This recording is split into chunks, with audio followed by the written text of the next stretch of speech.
Hey, Zoe, do you want to read another book? You do? Okay, cool. This one's another Matthew book. I seem to have quite a few of these. So this one's called Matthew in the Midnight Flood. Matthew is always getting into things. By Alan Morgan and Michael Martchenko. Michael Martchenko was the illustrator for Robert Munch. Okay, this one's going to be a pretty long one. Ready, set, go. It had rained very hard for most of the day, so Matthew played with his superheroes in the little stream that flowed down the driveway and into the drain on the street. By the time Matthew came in, all his clothes were dripping wet. He went straight to the basement and put them in the dryer. That's when he noticed the small water drain on the concrete floor. It wasn't as large as the one outside, but it might be as deep. Matthew tied a string around his superhero robot man and lowered him down to see. Unfortunately, the robot got stuck, and even though Matthew tried very hard to pull it free, it couldn't be budged. When his mother called him to come up for a bath, Matthew tried to string to a pipe and promised his robot he'd be right back, just as soon as he could. It took careful planning to take a good bath. Matthew lined up his superhero action figures along the tub with some of the animals from his farm set. He tossed in some empty yogurt containers, a watering can, a fleet of boats, and a large plastic bowl. Then he let all his cards ride inside them. When Matthew finally got in himself, there was just enough room. Disaster soon struck, as he knew it would. A typhoon arrived, and then a tidal wave followed, and all the cars fell all overboard. Luckily, the fearless band of superhero action figures were near at hand and dove right in to do what they could. A couple of cows got involved somehow too, but they looked quite a lot like subs when they sank, so Matthew let them stay. He was pulling the plug when his mother came in. Matthew, she sighed, clean up this mess and get dressed for bed. I'm going down to see if your clothes are dry. I'll be back to tuck you in. After she left, Matthew stayed for a while to watch the water swirl down the drain. I wonder where it goes, he thought. By the time Matthew was ready to climb into bed, his mother was on the phone. But I need a plumber. My basement's a mess. Yes, I know. It's late. Matthew decided to take a quick peek and see just how bad the basement could be. It wasn't so good. The drain on the floor was completely covered in a great big puddle of water, and his mother had piled lots of newspapers around to keep it from spreading. Matthew moved his collection of comics upstairs, just in case. Is someone coming to fix the drain? He asked his mother, tucking him in. Not till tomorrow morning, they said. They're very busy. Everyone else in the entire city is flooded too. Maybe the water will go away during the night, Matthew told her. I hope so, dear, she sighed. Then she kissed him goodnight, and Matthew fell asleep. Does Matthew ever really fall asleep? Nope. Around midnight, Matthew woke up. Something was tapping on his window pane, so he got out of bed to check it. There was water everywhere, all the way up to the windowsill. A man in a boat was floating there. You called for a plumber? He asked. Yes, we did, Matthew said, and he told him about the basement drain. I can't work on that yet, said the midnight plumber. Have to take care of the entire city first. Tell you what, though. You could help me find where the water's blocked up, and I'll do your drain after. No charge. That sounded like fun, so Matthew agreed. He put on his boots and jumped into the boat. The midnight plumber hoisted the sail, and the wind took them off. The sky was clear, and the moon was bright. A lone loon called as it flew through the night.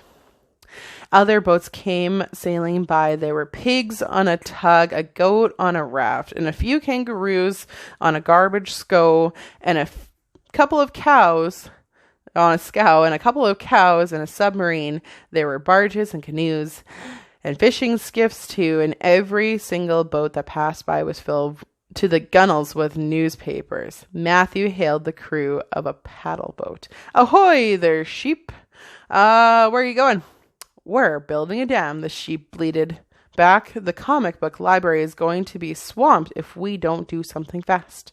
Matthew and the Midnight Plumber decided that they could help too. They turned their boat and followed the sheep as they paddled away down the street.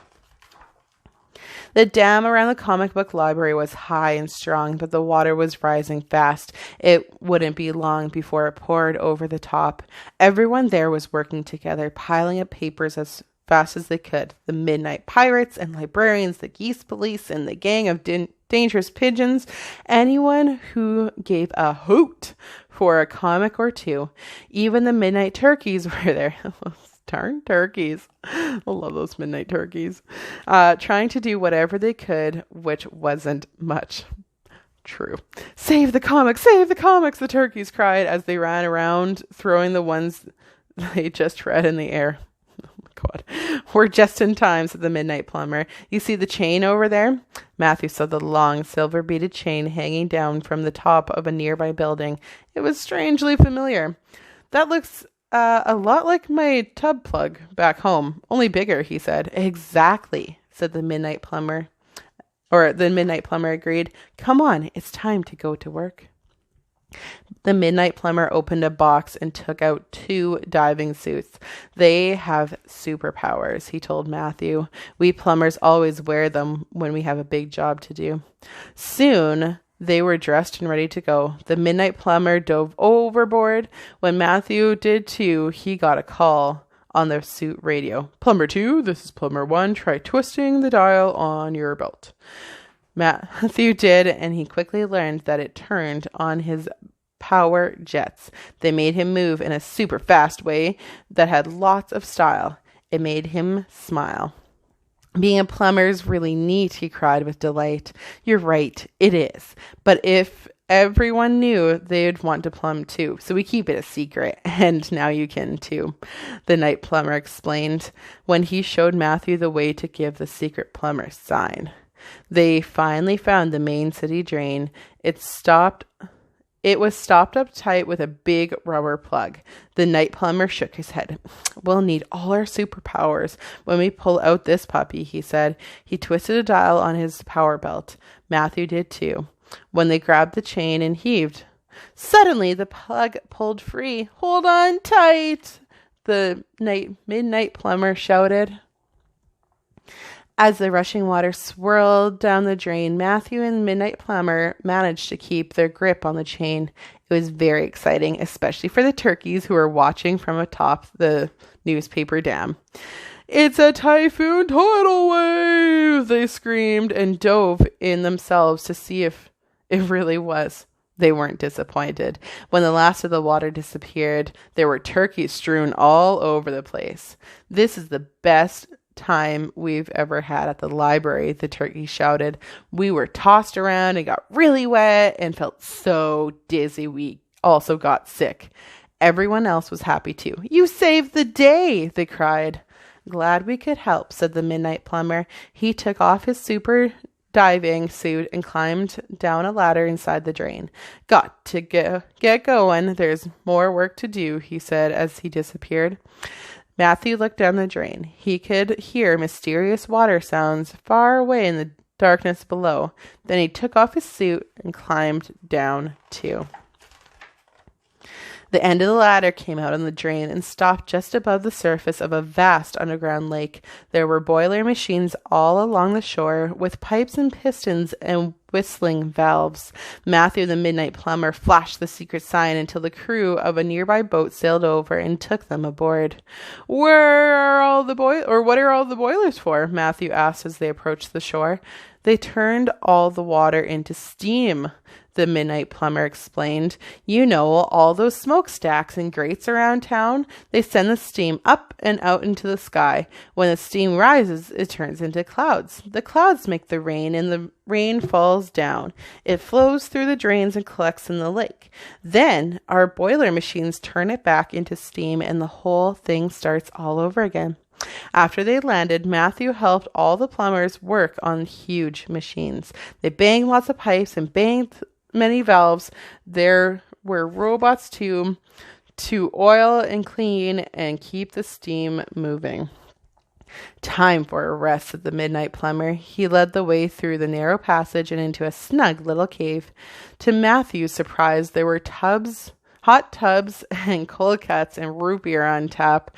They had pool tables, pinball, and a big bubble bath. Plumbers in swimsuits were lounging around eating nachos and hot dogs and huge ice cream cones. There were 43 TV sets going on all at once, all of them on different channels. This is the Secret Plumber's Spa, where we come to relax when our work is done, said the midnight plumber. He gave Matthew a special plumber's hat so he'd fit right in with the rest of the guys. After a while, it was time to go home, so the midnight plumber took Matthew back to his boat. They paddled along the underground river that ran underneath all the city streets. When they arrived at Matthew's block, the midnight plumber lifted the manhole cover and helped him climb out. "Don't forget our basement drain," Matthew called as he waved goodbye. "I'll fix it right now before heading back," said the midnight plumber. Matthew went home and climbed into bed. Soon he was fast asleep. When Matthew woke up, it was around 6 o'clock, and the sun was just rising too. He went straight down to the basement to see if the midnight plumber had fixed the drain. He had. The water had gone and had made Matthew glad, but the best part was still to come. When he pulled the string he had tied before, his superhero robot man came free and the drain on the floor. From the drain on the floor, it was still a bit wet, so Matthew tied it on top of his hat to help it get dry when he ran upstairs to share the news. Matthew's mother was still asleep, but not for long. "The flood's all gone," he cried happily as he jumped up and down. "Is that you, Matthew?" she said sleepily, and opened one eye to see if it was, though she already knew it must be. The midnight plumber came by last night and drained the whole city dry, Matthew said to her. "After we saved the comic book library, we made clouds from steam, and then we came back home and our drain was all fixed." "The comic book library?" his mother asked as she opened the other eye. "The water's all gone, pretty much mostly, though the floor is still a little bit damp," Matthew said as he held up his foot so she could see it for herself. "But where did all the water go?" "Sorry, Mom. I promised I wouldn't tell.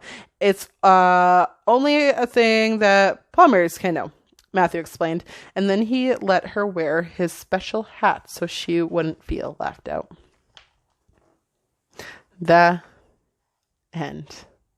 Oh my goodness, that was a long one, Zoe. Thanks for holding in there.